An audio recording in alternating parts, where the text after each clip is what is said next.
আসসালামু আলাইকুম viewers, welcome back to my channel আপুজা কুকিং ওয়ার্ল্ড। আজকের রেসিপি গরুর পায়া বা নেহারি। অনেকে অনেকভাবেই রান্না করে থাকেন, তবে আমি যেভাবে রান্না করি বাসায় তাই আপনাদের সাথে শেয়ার করছি। আশা করছি রেসিপিটি আপনাদের ভালো লাগবে। ভালো লাগলে প্লিজ আমার চ্যানেলটিকে সাবস্ক্রাইব করবেন আর একটা লাইক দিয়ে দেবেন। আর যারা ফেসবুক পেজ থেকে দেখছেন তারা একটা ফলো দিয়ে রাখতে পারেন। এখানে 2 কেজি গরুর পায়া নিয়েছি, হাফ কেজির মতো নিয়েছি গরুর মাংস, তেল চর্বি সহকারে নিয়েছি, নরম আঁশ ছাড়া যে মাংসটা তাই নিয়েছি। এখানে হাফ কাপ নিয়েছি পেঁয়াজ কুচি,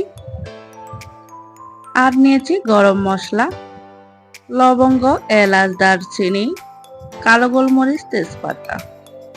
নিয়েছি 9-10টার মতো কাঁচামরিচ।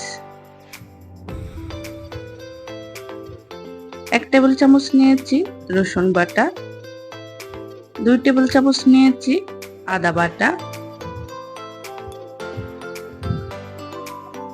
1 টেবিল চামচ নিয়েছি লবণ,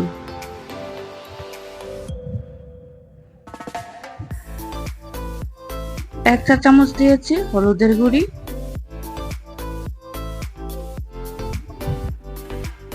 1 টেবিল চামচের মতো দিয়েছি মরিচের গুঁড়ি, 1 টেবিল চামচের মতো দিয়েছি জিরা গুঁড়ি, 1 চা চামচের মতো দিয়েছি ধনিয়া গুঁড়ি।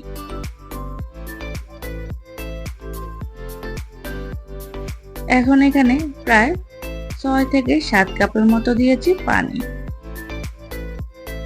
এই পর্যায়ে কিন্তু পায়াগুলো হাত দিয়ে একদমই নাড়া যাবে না, নয়তো হাতে লেগে যেতে পারে।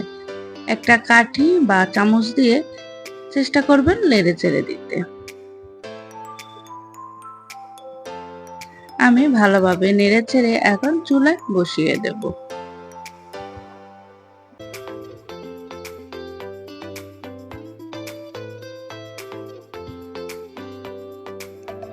চুলায় বসিয়ে দিয়েছি, ভালোভাবে ফুটে উঠলে চুলার জালটা একদম লোতে দিয়ে দেব।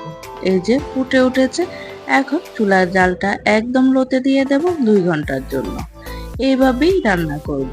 এইভাবে রান্না করলে নেহারিগুলো খেতে ভালো লাগে। আপনারা চাইলে প্রেসার কুকারও দিয়েও রান্না করতে পারেন, তবে এইভাবে করে নিলে নেহারির যেই স্বাদটা ওটা প্রকৃত অর্থে পাওয়া যায়। এই যে 2 ঘন্টা পরে নেহারিগুলো দেখুন কতটা সুন্দর হয়েছে। দেখুন মাশাআল্লাহ, কালারটাও অনেক সুন্দর হয়েছে।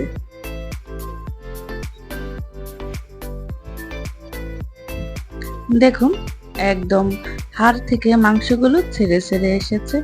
কিছু মাংস আমি নিজেই গেলে দিয়েছি, আবার কিছু মাংস নিচ থেকেই নরম হয়ে গেছে।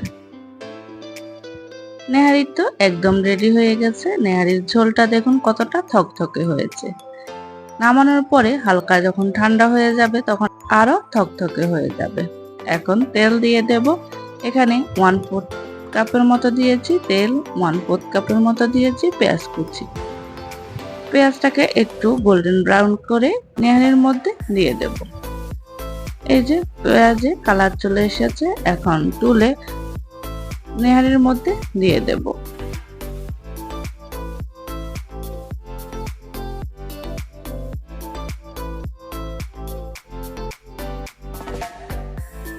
তেল নেহারির মধ্যে দেওয়ার পরে বেশিক্ষণ আর চুলার মধ্যে রাখবো না, 2 মিনিটের মতো রেখে দেব।